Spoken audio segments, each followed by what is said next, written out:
News top 9ಗೆ ಸ್ವಾಗತ. ನಾನು ಶುಭಶ್ರೀ ಜೈನ್. ಅಹೋರಾತ್ರಿ ಸುರಿದ ಮಳೆಗೆ ಪತರುಗುಟ್ಟಿದ್ದು ಹೇಗೆ ಸಿಲಿಕಾನ್ ಸಿಟಿ? ಮಹಾಮಳೆಯ ಅಬ್ಬರದಿಂದ ನದಿಯಂತಾದ ರಾಜಕಾಲುವೆ. ಮಹಾಪ್ರವಾಹದಿಂದಾಗಿ ಉತ್ತರ ಕರ್ನಾಟಕಕ್ಕೆ ಆದ ನಷ್ಟವಾದ್ರೂ ಎಷ್ಟು ಗೊತ್ತಾ? ಕೊರೋನಾ ಸೋಂಕಿತರಿಗೆ ಮೂಗಿನ ಮೂಲಕವೇ ಲಸಿಕೆ ಹಾಕಬಹುದಾ? ಇದೆಲ್ಲವನ್ನು ನೋಡೋಣ. ಎಡೆಬಿಡದೆ ಸುರಿದ ಮಹಾಮಳೆಗೆ ಮುಳುಗಿದ ಬೆಂಗಳೂರು. ತಗ್ಗು ಪ್ರದೇಶಗಳಿಗೆ ನೀರು ನುಗ್ಗಿ ನಿವಾಸಿಗಳ ಸಂಕಟ. ರಸ್ತೆ ತುಂಬಾ ನೀರೇ ಆವರಿಸಿ ವಾಹನ ಸವಾರರು ಪರದಾಡಿದ್ದು ಹೇಗೆ? ಬೆಂಗಳೂರಲ್ಲಿ ಇನ್ನು ಎಷ್ಟು ದಿನ ಮಳೆ ಅಬ್ಬರಿಸಲಿದೆ? ನೋಡೋಣ ಬೆಂಗಳೂರು ನ್ಯೂಸ್ ಟಾಪ್ 9ನಲ್ಲಿ.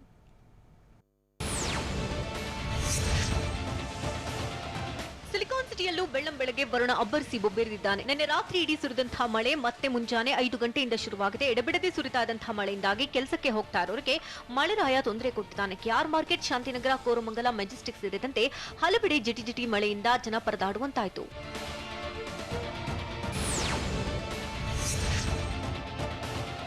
ಮಳೆ ಅಬ್ಬರಕ್ಕೆ ಸಿಲಿಕಾನ್ ಸಿಟಿ ಬೆಂಗಳೂರು ಬೆಚ್ಚಿಬಿದ್ದಿದೆ. ಧಾರಾಕಾರ ಮಳೆಯಿಂದಾಗಿ ರಾಜರಾಜೇಶ್ವರಿ ನಗರದಲ್ಲಿ ತಗ್ಗು ಪ್ರದೇಶದ ಮನೆಗಳಿಗೆ ನೀರು ನುಗ್ಗಿದೆ. ಮಲ್ಲತ್ತಹಳ್ಳಿಯಲ್ಲಿ ಕೆಲವು ಮನೆಗಳಿಗೆ ನೀರು ನುಗ್ಗಿ ನಿವಾಸಿಗಳು ಸಂಕಷ್ಟ ಪಡುವಂತಾಯಿತು. ಮನೆಯಲ್ಲಿದ್ದಂತಹ ನೀರು ಹೊರಹಾಕಲು ಸಾಹಸ ಪಟ್ಟರೆ ಏಕಾಏಕಿ ನುಗ್ಗಿದ ಮಳೆ ನೀರಿನಿಂದ ಕಂಗೆಡಿಸಿತ್ತು.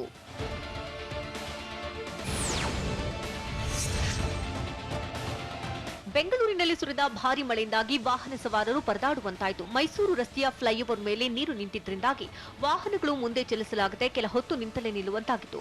ಮಳೆಯ ಮಧ್ಯೆಯೂ ಆತಂಕದಲ್ಲೇ ವಾಹನ ಸವಾರರು ಮುಂದೆ ಸಾಗಿದ್ರು.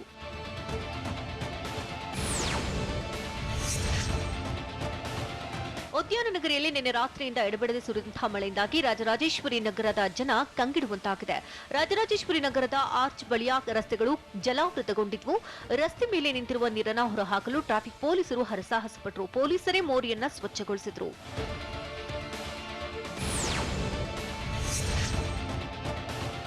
ಬೆಂಗಳೂರಿನಲ್ಲಿ ಬಿಟ್ಟು ಬಿಡದೆ ಮಳೆ ಕಾಡ್ತಾ ಇದ್ದು ಸಾರ್ವಜನಿಕರು ಪರದಾಡುವಂತಾಗಿದೆ. ಚಾಮರಾಜಪೇಟೆ ಸುತ್ತಮುತ್ತ ಮತ್ತೆ ಮಳೆಯಾಗಿದ್ದರಿಂದಾಗಿ ಬೈಕ್ನಲ್ಲಿ ಓಡಾಡುವ ಸವಾರರು ಪರದಾಡಿದ್ರು. ಕೆಲಸಕ್ಕೆ ಹೊರಟವರಿಗೆ ಮಳೆರಾಯ ಕಾಟ ಕೊಟ್ಟಿದ್ದು ಮಳೆಗೆ ಹಿಡಿ ಶಾಪ ಹಾಕಿಕೊಂಡೇ ಸವಾರರು ಕೆಲಸಕ್ಕೆ ಹೊರಟಿದ್ರು.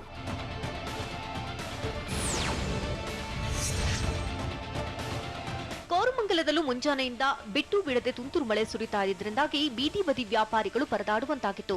ರಸ್ತೆ ತುಂಬಾ ನೀರು ಆವರಿಸಿಕೊಂಡು ಒಂದು ಕಡೆ ವಾಹನ ಸವಾರರು ಪರದಾಡ್ತಾ ಇದ್ರೆ ಮತ್ತೊಂದು ಕಡೆ ವ್ಯಾಪಾರವಿಲ್ಲದೆ ಬೀದಿ ಬದಿ ವ್ಯಾಪಾರಿಗಳು ಸಂಕಷ್ಟಕ್ಕೆ ಸಿಲುಕಿದ್ರು.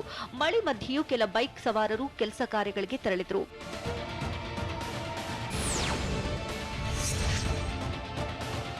ಉತ್ತರ ಕರ್ನಾಟಕ ಕರಾವಳಿಗೆ ಮತ್ತೆ ಮಳೆ ಆತಂಕ ಶುರುವಾಗಿದೆ. ಬಂಗಾಳ ಕೊಲ್ಲಿಯಲ್ಲಿ ಗಾಳಿಯ ತೀವ್ರತೆ ಹೆಚ್ಚಾಗಿದ್ದು ಮತ್ತೆ ವಾಯುಭಾರ ಕುಸಿತ ಉಂಟಾಗಲಿದೆ. ಇದರ ಪ್ರಭಾವದಿಂದಾಗಿ ರಾಜ್ಯದ ಉತ್ತರ ಒಳನಾಡು ಹಾಗೂ ಕರಾವಳಿ ಜಿಲ್ಲೆಗಳಲ್ಲಿ ಅಕ್ಟೋಬರ್ 21, 22ರಂದು ಗುಡುಗು ಸಹಿತ ಭಾರೀ ಮಳೆಯಾಗುವ ಸಾಧ್ಯತೆ ಇದೆ ಅಂತ ರಾಜ್ಯ ಹವಾಮಾನ ಇಲಾಖೆಯ ಜಂಟಿ ನಿರ್ದೇಶಕ ಸಿಎಸ್ ಪಾಟೀಲ್ ಹೇಳಿದ್ದಾರೆ.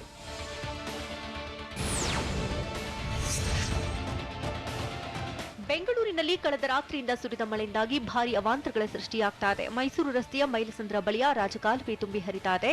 ಮಳೆಯ ಅಬ್ಬರದಿಂದಾಗಿ ನದಿಯಂತೆ ರಾಜಕಾಲುವೆ ತುಂಬಿ ಹರಿತಾ ಇದೆ. ಮಳೆಯ ಅಬ್ಬರದಿಂದಾಗಿ ತಡೆಗೋಡೆ ನಿರ್ಮಾಣ ಕಾರ್ಯಕ್ಕೂ ಅಡ್ಡಿಯುಂಟಾಗಿದೆ.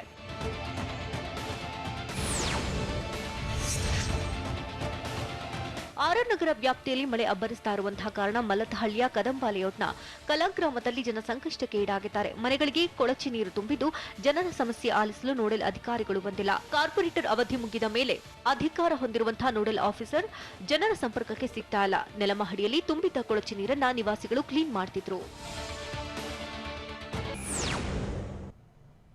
ಕಲಬುರಗಿ ಜಿಲ್ಲೆಯಲ್ಲಿ ಇಡೀ ಗ್ರಾಮವೇ ಮುಳುಗಿದ್ದು ಹೇಗೆ? ಸಂತ್ರಸ್ತರ ಕಾಳಜಿ ಕೇಂದ್ರದಲ್ಲಿ ಅಧಿಕಾರಿಗಳಿಗೆ ಕಾಳಜಿಯೇ ಇಲ್ಲವಾಗಿದ್ದು ಯಾಕೆ? ಕಾಳಜಿ ಕೇಂದ್ರಗಳಲ್ಲಿ ಕೊರೋನಾ ಮುಂಜಾಗ್ರತೆಯೇ ಮಂಗಮಾಯ. ಜಿಲ್ಲಾಡಳಿತದ ವಿರುದ್ಧ ಗ್ರಾಮಸ್ಥರು ಸಿಡಿದಿದ್ದು ಎಲ್ಲಿ? ನೋಡೋಣ ಕರ್ನಾಟಕ ನ್ಯೂಸ್ ಟಾಪ್ 9ನಲ್ಲಿ.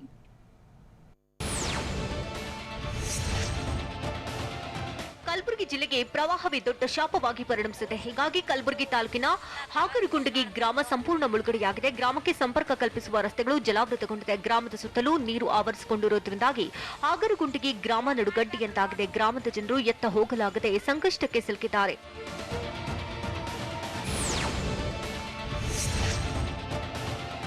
ವಿಜಯಪುರ ಜಿಲ್ಲೆಯಲ್ಲೂ ಪ್ರವಾಹದಿಂದಾಗಿ ಸಂಕಷ್ಟಕ್ಕೆ ಸಿಲುಕಿದ ಜನರಿಗೆ ಕಾಳಜಿ ಕೇಂದ್ರದಲ್ಲಿ ಆಶ್ರಯ ನೀಡಲಾಗಿದೆ. ಆದರೆ ಕಾಳಜಿ ಕೇಂದ್ರವೇ ಅವ್ಯವಸ್ಥೆಯ ಆಗರವಾಗಿದೆ. ವಿಜಯಪುರ ಜಿಲ್ಲೆಯ ಆಲಮೇಲ ತಾಲೂಕಿನ ದೇವನಗಾಂವ್ ಗ್ರಾಮದ ಸರ್ಕಾರಿ ಶಾಲೆ ಆವರಣದಲ್ಲಿ ತೆರೆದಿರುವಂತಹ ಕಾಳಜಿ ಕೇಂದ್ರದಲ್ಲಿ ಅಧಿಕಾರಿಗಳೇ ನಾಪತ್ತೆಯಾಗಿದ್ದಾರೆ. ಎಷ್ಟೊತ್ತಾದರೂ ಇನ್ನೂ ಉಪಹಾರ ನೀಡಿಲ್ಲ ಅಂತ ನಿರಾಶ್ರಿತರು ಆರೋಪ ಮಾಡುತ್ತಿದ್ದಾರೆ.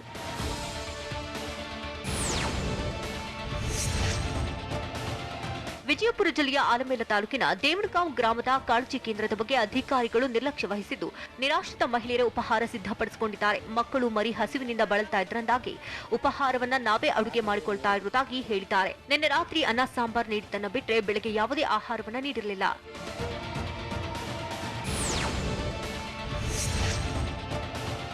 ಕಾಳಜಿ ಕೇಂದ್ರದಲ್ಲಿ ಅಕ್ಕಪಕ್ಕದ ಗ್ರಾಮಸ್ಥರನ್ನೆಲ್ಲ ತಂದು ಕುರಿ ಮಂದಿಯಂತೆ ಕೂಡಿ ಹಾಕಲಾಗಿದೆ. ಹೀಗಾಗಿ ಇಲ್ಲಿ ದೈಹಿಕ ಅಂತರವೇ ಇಲ್ಲದಂತಾಗಿದೆ. ಕೊರೋನಾ ಸೋಂಕು ಹರಡದಂತೆ ವಹಿಸಬೇಕಾಗಿದ್ದಂತಹ ಮುಂಜಾಗ್ರತೆ ಕೂಡ ಮಾಯವಾಗಿದೆ. ನಿರಾಶ್ರಿತರಿಗೆ ಸೂಕ್ತ ಮಾಸ್ಕ್ ಹಾಗೂ ಸ್ಯಾನಿಟೈಸರ್ ನೀಡದೆ ಅಧಿಕಾರಿಗಳು ದಿವ್ಯ ನಿರ್ಲಕ್ಷ್ಯ ವಹಿಸಿದ್ದಾರೆ.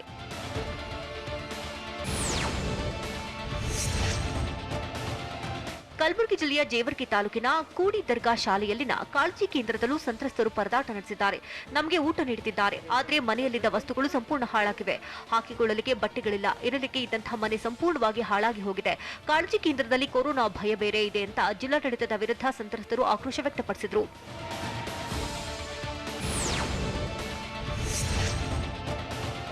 ಕಲಬುರಗಿ ಜಿಲ್ಲೆಗೂ ಪ್ರವಾಹಕ್ಕೂ ಆಗಿ ಬರಲ್ಲ ಅಂತ ಕಾಣುತ್ತೆ. ಪ್ರತಿ ವರ್ಷ ಪ್ರವಾಹ ಬಂದಾಗ್ಲೂ ಕೂಡಿ ದರ್ಗಾ ಗ್ರಾಮದಲ್ಲಿ ಹಲವು ಮನೆಗಳು ಜಲಾವೃತಗೊಳ್ತಾನೆ ಇದೆ. ಹೀಗಾಗಿ ಜೇವರ್ಗಿ ತಾಲೂಕಿನ ಕೂಡಿ ದರ್ಗಾದ ಗ್ರಾಮಸ್ಥರು ತಮಗೆ ಶಾಶ್ವತ ಸೂರು ಕಲ್ಪಿಸುವಂತೆ ಆಗ್ರಹ ಮಾಡುತ್ತಿದ್ದಾರೆ. ಗ್ರಾಮ ಪಂಚಾಯಿತಿ ಕಚೇರಿಗೂ ಭೀಮಾ ನದಿಯ ನೀರು ನುಗ್ಗಿದ್ದು ಜನರನ್ನ ಕಂಗೆಡಿಸಿದೆ.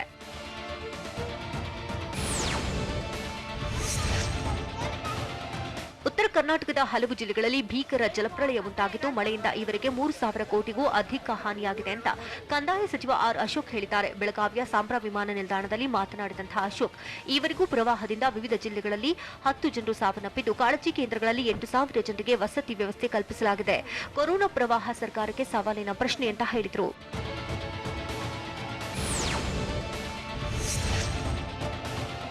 ಪ್ರವಾಹದ ಸಂದರ್ಭದಲ್ಲಿ ಅಧಿಕಾರಿಗಳು ಯಾವುದೇ ಕಾರಣಕ್ಕೂ ಸೋಮಾರಿಗಳಾಗದಂತೆ ಕಂದಾಯ ಸಚಿವ ಆರ್ ಅಶೋಕ್ ಎಚ್ಚರಿಕೆ ಕೊಟ್ಟಿದ್ದಾರೆ. ಕಾಳಜಿ ಕೇಂದ್ರಗಳಿಗೆ ಸರಿಯಾದ ಊಟದ ವ್ಯವಸ್ಥೆ ಮಾಡಬೇಕು. ಕಾಳಜಿ ಕೇಂದ್ರಗಳಲ್ಲಿ ಯಾವ ರೀತಿಯ ಊಟ ಮಾಡಬೇಕೆಂದು ಮಾನದಂಡ ಫಿಕ್ಸ್ ಮಾಡಿದ್ದೇನೆ.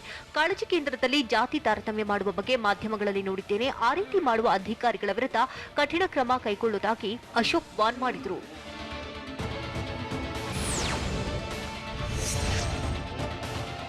ಉತ್ತರ ಕರ್ನಾಟಕದಲ್ಲಿ ಭಾರೀ ಪ್ರವಾಹ ಭೀತಿ ಉಂಟಾಗಿದ್ದು ನೆರೆಪೀಡಿತ ಪ್ರದೇಶಗಳಿಗೆ ಭೇಟಿ ನೀಡಲು ಕಂದಾಯ ಸಚಿವ ಆರ್ ಅಶೋಕ್ ಮತ್ತು ವಿವಿಧ ಕಾಮಗಾರಿಗಳಿಗೆ ಚಾಲನೆ ನೀಡಲು ಮಾಜಿ ಸಿಎಂ ಸಿದ್ದರಾಮಯ್ಯ ಆಗಮಿಸಿದ್ರು. ಈ ವೇಳೆ ಒಂದೇ ವಿಮಾನದಲ್ಲಿ ಇಬ್ಬರು ಬೆಂಗಳೂರಿನಿಂದ ಸಾಂಬ್ರಾ ವಿಮಾನ ನಿಲ್ದಾಣಕ್ಕೆ ಆಗಮಿಸಿದ್ರು. ಪ್ರವಾಹದ ಅಬ್ಬರದಿಂದಾಗಿ ಉತ್ತರ ಕರ್ನಾಟಕದ ಜಿಲ್ಲೆಗಳಿಗೆ ಆಗಿರೋ ನಷ್ಟವಾದರೂ ಎಷ್ಟು? ನೆರೆ ಹಾವಳಿಯಿಂದಾಗಿ ಎಷ್ಟು ಜನ ಸೂರು ಕಳೆದುಕೊಂಡಿದ್ದಾರೆ ಗೊತ್ತಾ? ನೆರೆ ಪರಿಹಾರ ನೀಡಲು ಕೇಂದ್ರ ಸರ್ಕಾರ ತಾರತಮ್ಯ ಮಾಡಿರೋದು ಎಷ್ಟು? ಇದೆಲ್ಲವನ್ನು ನೋಡೋಣ ವರುಣಾರ್ಭಟ ನ್ಯೂಸ್ ಟಾಪ್ 9ನಲ್ಲಿ.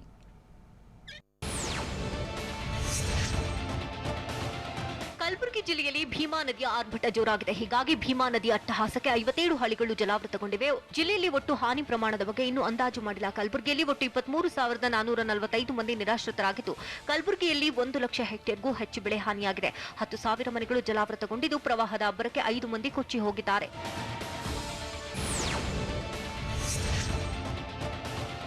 ರಾಯಚೂರಿನಲ್ಲೂ ಮಳೆ ಮತ್ತು ಪ್ರವಾಹದ ಅಬ್ಬರ ಜೋರಾಗಿದ್ದು ಜಿಲ್ಲೆಯಲ್ಲಿ ಈವರೆಗೆ ಸುಮಾರು 158 ಕೋಟಿ ರೂಪಾಯಿ ಮೌಲ್ಯದ ಬೆಳೆ ಹಾನಿಯಾಗಿದೆ. ಈವರೆಗೂ 61 ಕೋಟಿ ರೂಪಾಯಿ ಪರಿಹಾರ ನೀಡಲಾಗಿದೆ. ಜೂನ್ನಿಂದ ಸೆಪ್ಟೆಂಬರ್ವರೆಗೆ 440 ಮಿಲಿಮೀಟರ್ನಷ್ಟು ಮಳೆಯಾಗಿದ್ದು ವಾಡಿಕೆಗಿಂತ ಈ ಬಾರಿ 32% ಹೆಚ್ಚು ಮಳೆಯಾಗಿದೆ. ಕೃಷ್ಣಾ ನದಿ ತೀರದ ಕೆಲ ರೈತರ ಜಮೀನುಗಳಿಗೆ ನೀರು ನುಗ್ಗಿದ್ದು ಮಳೆಯಿಂದಾಗಿ 18 ಜನರು ಬಲಿಯಾಗಿದ್ದಾರೆ.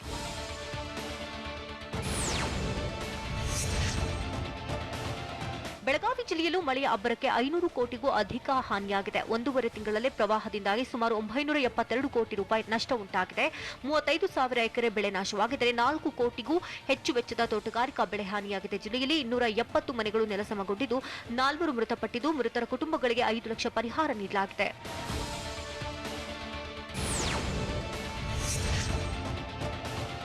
ಯಾದಗಿರಿ ಜಿಲ್ಲೆಯಲ್ಲಿ ಪ್ರವಾಹದಿಂದ ಅಪಾರ ಪ್ರಮಾಣದ ಹಾನಿಯುಂಟಾಗಿದೆ. ಜಿಲ್ಲೆಯೊಂದರಲ್ಲೇ 500 ಕೋಟಿ ಹಾನಿಯಾಗಿದೆ. ಈವರೆಗೂ 3 ಗ್ರಾಮಗಳು ಸಂಪೂರ್ಣ ಮುಳುಗಡೆಯಾಗಿದೆ. ಇನ್ನು 5 ಗ್ರಾಮಗಳ ಮನೆಗಳಿಗೆ ನೀರು ನುಗ್ಗಿ ಹಾನಿಯಾಗಿದೆ. ಜಿಲ್ಲೆಯಾದ್ಯಂತ ಸುಮಾರು 25,000 ಹೆಕ್ಟೇರ್ ಬೆಳೆ ನಾಶವಾಗಿದೆ. ಜಮೀನುಗಳಲ್ಲಿ ನೀರು ನಿಂತ ಕಾರಣ ಸರ್ವೆ ಕಾರ್ಯ ಪೂರ್ಣಗೊಂಡಿಲ್ಲ. ಪ್ರವಾಹದಿಂದಾಗಿ 2,000ಕ್ಕೂ ಅಧಿಕ ಜನರು ನಿರಾಶ್ರಿತರಾಗಿದ್ದಾರೆ.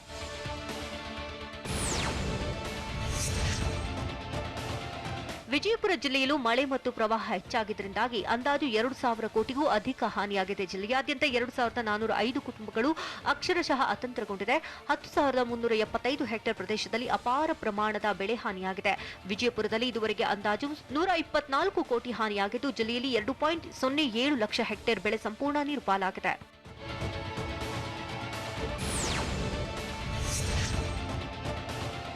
ಬಾಗಲಕೋಟೆ ಜಿಲ್ಲೆಯಲ್ಲೂ ಪ್ರವಾಹದ ಹೊಡೆತಕ್ಕೆ ಜನ ಕಂಗೆಟ್ಟು ಹೋಗಿದ್ದಾರೆ. ಜಿಲ್ಲೆಯಲ್ಲಿ ಅಂದಾಜು 500 ಕೋಟಿಗೂ ಅಧಿಕ ಹಾನಿಯಾಗಿದ್ದು, ಪ್ರವಾಹದ ಅಬ್ಬರಕ್ಕೆ ಸುಮಾರು 2,700 ಮನೆಗಳು ಕುಸಿತ ಕಂಡಿವೆ. ಸೇತುವೆ ದಾಟುವಾಗ ಹಾಗೂ ಪ್ರವಾಹಕ್ಕೆ ಸಿಲುಕಿ ಓರ್ವ ವ್ಯಕ್ತಿ ಸಾವನ್ನಪ್ಪಿದ್ದಾನೆ. 27,000 ಹೆಕ್ಟೇರ್ನಲ್ಲಿದ್ದಂತಹ ಕೃಷಿ, ತೋಟಗಾರಿಕಾ ಬೆಳೆ ನಾಶಗೊಂಡಿದೆ. ಆದರೆ ಇದುವರೆಗೆ ಯಾವುದೇ ಪರಿಹಾರ ಕೇಂದ್ರ ತೆರೆದಿಲ್ಲ.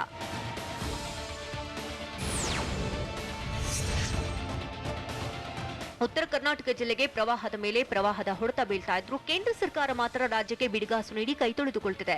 ಕಳೆದ ಬಾರಿ ಕೇಳಿದ ಮೊತ್ತವೇ ಒಂದಾದರೆ ರಾಜ್ಯಕ್ಕೆ ಕೇಂದ್ರ ಸರ್ಕಾರ ಕೊಟ್ಟಿದ್ದೇ ಒಂದು. ಕಳೆದ ಬಾರಿ ರಾಜ್ಯ ಸರ್ಕಾರ 1,000 ಕೋಟಿ ರೂಪಾಯಿ ಪರಿಹಾರ ಕೇಳಿದ್ರೆ ರಾಜ್ಯಕ್ಕೆ ಕೇಂದ್ರ ಸರ್ಕಾರ ಕೊಟ್ಟಿದ್ದು ಕೇವಲ ಬಿಡಿಗಾಸಿನ ಹಣವನ್ನ ಮಾತ್ರ.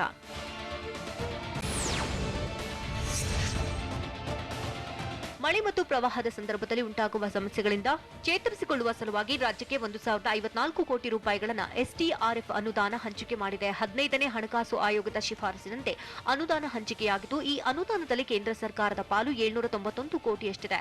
ಆದರೆ ಸದ್ಯಕ್ಕೆ ಅತಿವೃಷ್ಟಿ ನಿರ್ವಹಿಸಲು ರಾಜ್ಯ ಸರ್ಕಾರದ ಬಳಿ ಈ ಅನುದಾನ ಇರೋದೇ ಅನುಮಾನ ಮೂಡಿಸಿದೆ.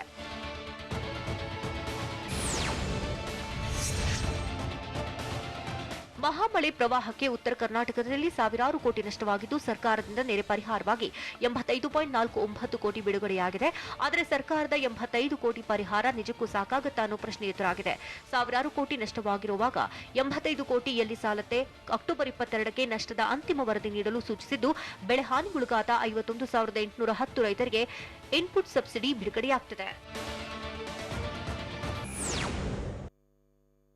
ಭೀಮಾ ನದಿಯ ಅಬ್ಬರಕ್ಕೆ ಎಷ್ಟು ಗ್ರಾಮಗಳಿಗೆ ಸಂಕಷ್ಟವಾಗಿದೆ ಗೊತ್ತಾ? ಪ್ರವಾಹದ ಮಧ್ಯೆಯೂ ಕುಡಿಯೋ ನೀರಿಗಾಗಿ ಗ್ರಾಮಸ್ಥರು ಪರದಾಟ ನಡೆಸಿದ್ದೆಲ್ಲಿ? ಡಿಸಿಎಂ ಬರೋ ಕಾರಣಕ್ಕೆ ರಸ್ತೆ ಏಕಾಏಕಿ ರಿಪೇರಿಯಾಗಿದ್ದೇಗೆ? ಉತ್ತರದ ಬಳಿಕ ಕರಾವಳಿಗೂ ಎದುರಾಗಿರೋ ಕಂಟಕವಾದ್ರೂ ಏನು? ಇದೆಲ್ಲವನ್ನು ನೋಡೋಣ ಜಲಾಸುರ ನ್ಯೂಸ್ ಟಾಪ್ 9ನಲ್ಲಿ.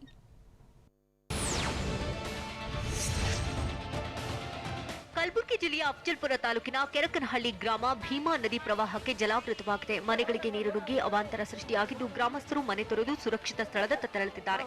ಅಲ್ಲದೆ ಇಡೀ ಗ್ರಾಮವನ್ನೇ ಬೇರೆಡೆಗೆ ಶಿಫ್ಟ್ ಮಾಡುವಂತೆ ಜನ ಆಗ್ರಹಿಸಿದ್ದಾರೆ.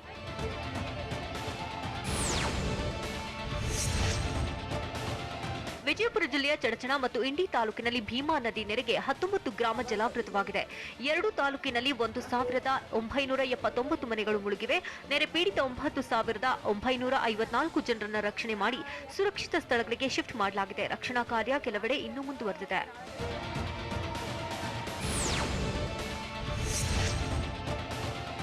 ವಿಜಯಪುರ ಜಿಲ್ಲೆಯ ಆಲಮೇಲ ತಾಲೂಕಿನಲ್ಲಿ 8 ಗ್ರಾಮ ಮುಳುಗಿದ್ದು 426 ಮನೆಗಳು ಜಲಾವೃತವಾಗಿದೆ. ಕುಮಸಗಿ, ತಾರಾಪುರ, ಶಂಭೇವಾಡ, ದೇವನಗಾಂ, ತಾವರ್ಖೇಡ್, ಕಡ್ಲೆವಾಡ, ಬ್ಯಾಡಗಿಹಾಳ, ಕಡಣಿ ಗ್ರಾಮಗಳು ನೆರೆ ನೀರಿಗೆ ಮುಳುಗಿವೆ. ಹೀಗಾಗಿ ಈ ಗ್ರಾಮಗಳಿಂದ 1,421 ಜನರನ್ನ ಸ್ಥಳಾಂತರ ಮಾಡಲಾಗಿದೆ.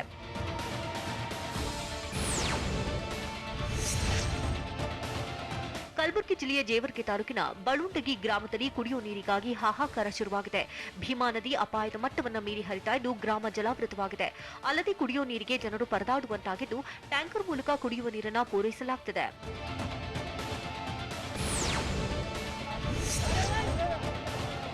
ರಾಯಚೂರು ತಾಲೂಕಿನ ಗುರ್ಜಾಪುರ ಗ್ರಾಮದಲ್ಲಿ ಹಳ್ಳದ ನೀರಿನಿಂದ ಹಾಳಾಗಿದ್ದ ರಸ್ತೆ ದುರಸ್ತಿಗೆ ಜಿಲ್ಲಾಡಳಿತ ಮುಂದಾಗಿದೆ.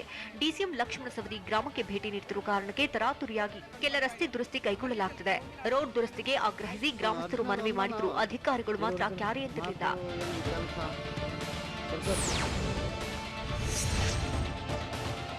ವಿಜಯಪುರ ಜಿಲ್ಲೆಯ ಚಡಚಣ, ಆಲಮೇಲ ತಾಲೂಕು ವ್ಯಾಪ್ತಿಯಲ್ಲಿ ಭೀಮಾ ನದಿ ಪ್ರವಾಹ ಇಳಿಮುಖವಾಗ್ತಾ ಇದೆ. ಅಲ್ಲದೆ ಇಂಡಿ ತಾಲೂಕಿನ ಕೆಲ ಗ್ರಾಮಗಳಲ್ಲಿ ಭೀಮಾ ನದಿ ನೆರೆ ತಗ್ಗಿದ್ದು ಜನರಿಗೆ ಕೊಂಚ ಸಮಾಧಾನ ತಂದಿದೆ.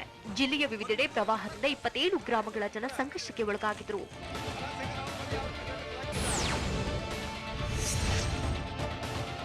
ಕಲಬುರಗಿ ಜಿಲ್ಲೆಯ ಭೀಮಾ ನದಿ ಪ್ರವಾಹದಿಂದಾಗಿ ಜನ ಕಂಗೆಟ್ಟು ಹೋಗಿದ್ರು. ಕೆಲ ದಿನಗಳಿಂದ ಭೋರುಗರೆದು ಉಕ್ಕಿದಂತಹ ಭೀಮಾ ನದಿ ತನ್ನ ಅಬ್ಬರವನ್ನು ಇಳಿಸಿಕೊಂಡಿದೆ. 1.9 ಮೀಟರ್ನಷ್ಟು ನೀರಿನ ಪ್ರಮಾಣ ಕಡಿಮೆಯಾಗಿದೆ.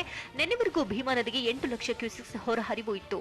ಇಂದು ಭೀಮಾ ನದಿಗೆ 6.75 ಲಕ್ಷ ಕ್ಯೂಸೆಕ್ಸ್ ನೀರು ರಿಲೀಸ್ ಮಾಡಲಾಗಿದೆ.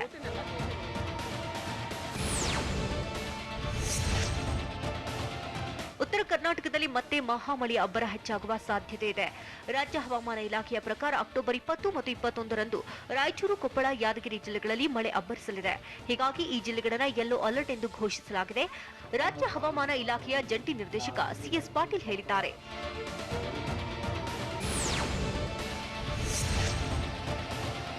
ಬಂಗಾಳ ಕೊಲ್ಲಿಯಲ್ಲಿ ಗಾಳಿಯ ತೀವ್ರತೆ ಹೆಚ್ಚಾಗಿದ್ದು ಮತ್ತೆ ವಾಯುಭಾರ ಕುಸಿತ ಉಂಟಾಗಲಿದ್ದು ಕರಾವಳಿ ಭಾಗಕ್ಕೂ ಆತಂಕ ತರಲಿದೆ.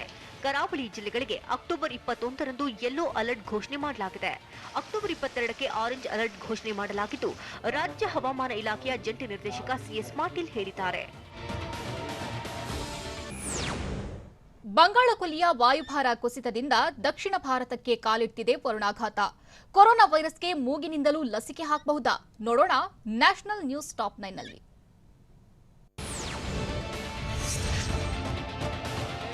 ಮಳೆಯಿಂದ ಹಾನಿ ಪೀಡಿತಗೊಂಡಿರೋ ಕುಟುಂಬಗಳ ಬಗ್ಗೆ ಸಹಾನುಭೂತಿ ಇದ್ದು ಕೇಂದ್ರ ಮತ್ತು ರಾಜ್ಯ ಸರ್ಕಾರಗಳು ಪರಿಹಾರ ನೀಡಲಿವೆ ಅಂತ ಪ್ರಧಾನಿ ನರೇಂದ್ರ ಮೋದಿ ಹೇಳಿದ್ದಾರೆ. ಮೈಸೂರು ವಿಶ್ವವಿದ್ಯಾಲಯದ 100ನೇ ಘಟಿಕೋತ್ಸವ ಉದ್ದೇಶಿಸಿ ವಿಡಿಯೋ ಕಾನ್ಫರೆನ್ಸ್ ಮೂಲಕ ಮಾತನಾಡಿದಂತಹ ಪ್ರಧಾನಿ ಮೋದಿ ಕೆಲ ನಿರ್ಬಂಧಗಳ ನಡುವೆಯೂ ವಿವಿಯ ಘಟಿಕೋತ್ಸವ ಉತ್ಸಾಹದಿಂದ ಆಚರಿಸಲಾಗ್ತಾ ಇದೆ ಅಂತ ಹೇಳಿದ್ರು.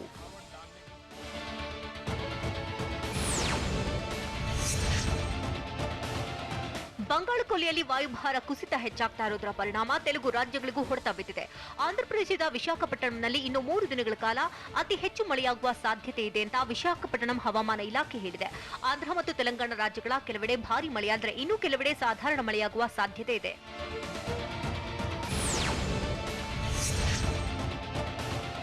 ದೇಶದಲ್ಲಿ ಕೊರೋನಾ ಸೋಂಕಿತರ ಸಂಖ್ಯೆ ಕ್ಷಣಕ್ಕೂ ಏರಿಕೆಯಾಗ್ತಾ ಇದ್ದು ಸೋಂಕಿತರ ಒಟ್ಟು ಸಂಖ್ಯೆ 75,50,273ಕ್ಕೆ ಏರಿಕೆಯಾಗಿದೆ. ಸೋಂಕಿಗೆ ಇವರಿಗೆ 1,14,610 ಜನ ಬಲಿಯಾಗಿದ್ದಾರೆ. 66,63,608 ಜನ ಸೋಂಕಿತರು ಗುಣಮುಖರಾಗಿದ್ದಾರೆ. ಸದ್ಯ ಭಾರತದಲ್ಲಿ 7,72,000 ಸಕ್ರಿಯ ಪ್ರಕರಣಗಳಿವೆ. ಕಳೆದ 24 ಗಂಟೆಯಲ್ಲಿ 55,722 ಜನರಿಗೆ ಕೊರೋನಾ ಹೊಕ್ಕಿದ್ದು 579 ಜನರು ಬಲಿಯಾಗಿದ್ದಾರೆ.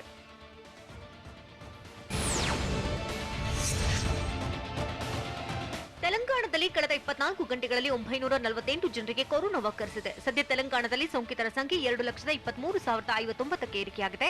ಕಳೆದ 24 ಗಂಟೆಯಲ್ಲಿ ಕೊರೋನಾಗೆ 4 ಬಲಿಯಾಗಿದ್ದು ಈವರೆಗೆ ಒಟ್ಟು 1,275 ಜನ ಕೊನೆಯುಸಿರೆಳೆದಿದ್ದಾರೆ. ಹೈದರಾಬಾದ್ನಲ್ಲಿ ಸೋಂಕಿತರ ಸಂಖ್ಯೆ 64,860ಕ್ಕೆ ಏರಿಕೆಯಾಗಿದೆ.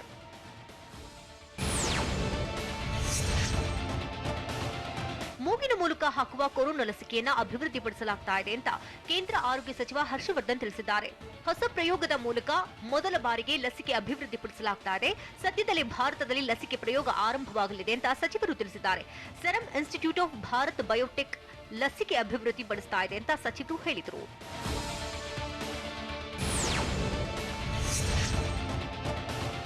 ಕೊರೋನಾ ಸೋಂಕಿನಿಂದಾಗಿ ದೇಶದಾದ್ಯಂತ ಸ್ಕೂಲ್ಗಳು ಬಂದ್ ಆಗಿದ್ವು. ಆದರೆ ಅನ್ಲಾಕ್ 5.0 ನಲ್ಲಿ ಶಾಲೆಗಳನ್ನು ತೆರೆಯಬಹುದು ಅಂತ ಕೇಂದ್ರ ಸರ್ಕಾರ ಹೇಳಿದ ಬೆನ್ನಲ್ಲೇ ಪಂಜಾಬ್ನಲ್ಲಿ ಇಂದಿನಿಂದ ಶಾಲೆಗಳು ಆರಂಭಗೊಂಡಿದೆ. ವಿದ್ಯಾರ್ಥಿಗಳು ದೈಹಿಕ ಅಂತರ ಕಾಪಾಡಿಕೊಂಡೇ ತರಗತಿಗೆ ಹಾಜರಾಗಿದ್ದರು.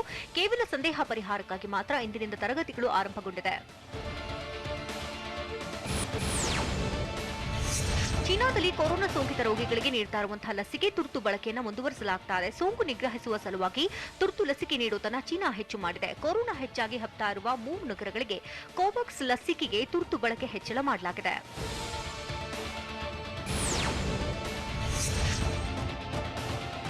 ಅಮೆರಿಕ ಅಧ್ಯಕ್ಷ ಡೊನಾಲ್ಡ್ ಟ್ರಂಪ್ ಮತ್ತು ಭಾರತದ ಪ್ರಧಾನಿ ನರೇಂದ್ರ ಮೋದಿ ಅವರ ಸಂಬಂಧ ಅತ್ಯದ್ಭುತವಾದದ್ದು. ಇಬ್ಬರ ಮಧ್ಯೆಯೂ ಶಕ್ತಿಯುತವಾದ ಒಂದು ಸಂಬಂಧ ಮತ್ತು ಬಾಂಧವ್ಯವಿದೆ. ಇದು ಭಾರತ ಮತ್ತು ಅಮೆರಿಕ ನಡುವಿನ ಅಭಿವೃದ್ಧಿಗೂ ಸಹಕಾರಿಯಾಗಿರಲಿದೆ ಅಂತ ಟ್ರಂಪ್ ಪುತ್ರ ಜೂನಿಯರ್ ಡೊನಾಲ್ಡ್ ಟ್ರಂಪ್ ಹೇಳಿದ್ದಾರೆ.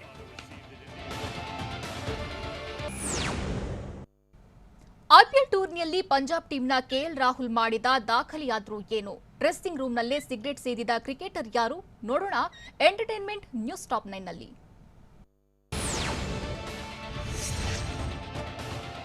ಮುಂಬೈ ಇಂಡಿಯನ್ಸ್ ವಿರುದ್ಧದ ಪಂದ್ಯದಲ್ಲಿ ಅದ್ಭುತ ಬ್ಯಾಟಿಂಗ್ ಮಾಡಿದ ಕೆಎಲ್ ರಾಹುಲ್ ಪಂದ್ಯ ಶ್ರೇಷ್ಠ ಪ್ರಶಸ್ತಿಗೆ ಭಾಜನರಾದರು. 51 ಎಸೆತಗಳನ್ನು ಎದುರಿಸಿದಂತಹ ರಾಹುಲ್ 7 ಬೌಂಡರಿ 3 ಸಿಕ್ಸರ್ಗಳ ನೆರವಿನಿಂದ 77 ರನ್ ಗಳಿಸಿ ಬುಮ್ರಾಗೆ ವಿಕೆಟ್ ಒಪ್ಪಿಸಿದ್ರು.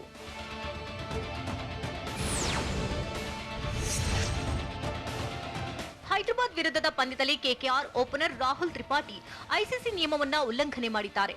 ರಾಹುಲ್ ತ್ರಿಪಾಠಿ 11-1ರಲ್ಲಿ 2.3ರ ನೀತಿ ಸಂಹಿತೆ ಉಲ್ಲಂಘಿಸಿದ್ದಾರೆ. ತ್ರಿಪಾಠಿ ಅಂಪೈರ್ ತೀರ್ಮಾನವನ್ನ ಪ್ರಶ್ನಿಸಿದ್ರು.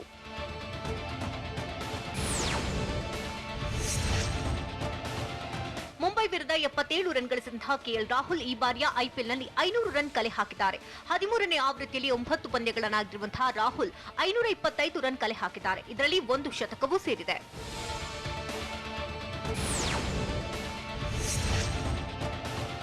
ಕಿಂಗ್ಸ್ 11 ಪಂಜಾಬ್ ನಾಯಕ ಕೆಎಲ್ ರಾಹುಲ್ ಸತತ 3ನೇ ವರ್ಷವೂ ಕೂಡ ಐಪಿಎಲ್ನಲ್ಲಿ 500ಕ್ಕೂ ಹೆಚ್ಚು ರನ್ ಗಳಿಸಿದ ಸಾಧನೆ ಮಾಡಿದ್ದಾರೆ. 2018ರಲ್ಲಿ 659 ರನ್ ಕಲೆ ಹಾಕಿದಂತಹ ರಾಹುಲ್ 2019ರಲ್ಲೂ 593 ರನ್ ಅನ್ನು ಗಳಿಸಿದರು.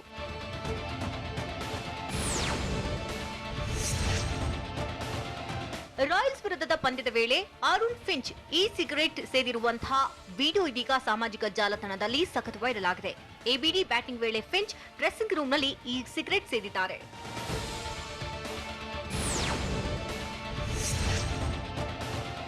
ಹಾಸ್ಯ ನಟ ಚಿಕ್ಕಣ್ಣ ಸದ್ಯ ಹೀರೋ ಆಗಿ ಪ್ರಮೋಷನ್ ಪಡೆದಿದ್ದಾರೆ. ಉಪಾಧ್ಯಕ್ಷ ಅನ್ನೋ ಟೈಟಲ್ನಲ್ಲಿ ನಿರ್ಮಾಪಕ ಉಮಾಪತಿ ಬ್ಯಾನರ್ನಲ್ಲಿ ಹೊಸ ಸಿನಿಮಾ ಶುರು ಮಾಡಿದ್ದಾರೆ.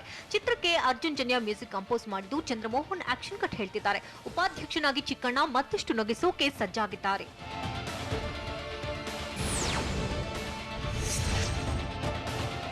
ನಟಿ ಪ್ರಿಯಾಂಕಾ ಉಪೇಂದ್ರ ಮತ್ತೊಂದು ಸಸ್ಪೆನ್ಸ್ ಥ್ರಿಲ್ಲರ್ ಕಥೆಯೊಂದಿಗೆ ಬರ್ತಿದ್ದಾರೆ. ಚಿತ್ರಕ್ಕೆ 1980 ಅನ್ನೋ ಶೀರ್ಷಿಕೆ ಇಡಲಾಗಿದೆ. ಕೊಡಗಿನಲ್ಲಿ ಚಿತ್ರೀಕರಣ ನಡೆಯಲಿದ್ದು ಅಕ್ಟೋಬರ್ 28ರಿಂದ ಶೂಟಿಂಗ್ ಶುರುವಾಗಲಿದೆ. ನವ ನಿರ್ದೇಶಕ ರಾಜ್ ಕಿರಣ್ ಆಕ್ಷನ್ ಕಟ್ ಹೇಳ್ತಿದ್ದಾರೆ.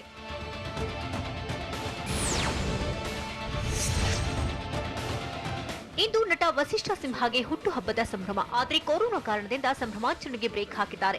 ಎಲ್ಲವೂ ಮೊದಲಿನಂತಾಗಲಿ, ಈ ಬಾರಿ ಬರ್ತ್ಡೇ ಸೆಲೆಬ್ರೇಷನ್ ಇಲ್ಲ ಅಂತ ವಿಡಿಯೋ ಮೂಲಕ ಅಭಿಮಾನಿಗಳಿಗೆ ಸಂದೇಶ ನೀಡಿದ್ದಾರೆ.